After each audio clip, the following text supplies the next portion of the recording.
Hey everyone, welcome to my another vlog, and today my two friends and I came here to Damekha Stupa. So this is holy place. After enlightened the Buddha came here, Bodh Gaya to Sarnath, and he gave his first teaching about Four Noble Truths. So this is the place where Buddha gave the teaching, and so we are here today.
यो ठाउँ चाहिँ जुन बुद्धले बुद्ध ज्ञान प्राप्त गरिसक्नु भएर यहाँ उहाँको प्रथम धर्मदेशना गर्ने ठाउँ हो।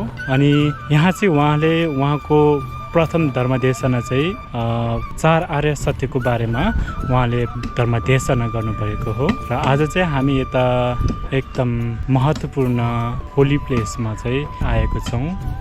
अनि यहाँहरूले पनि सानो एउटा यहाँको दृश्य तपाईहरु प्रत्यक्ष रूपमा आउन नसके तापनि यस भिडियो मार्फतबाट पनि तपाईहरुले दर्शन गर्न सक्नुहुनेछ।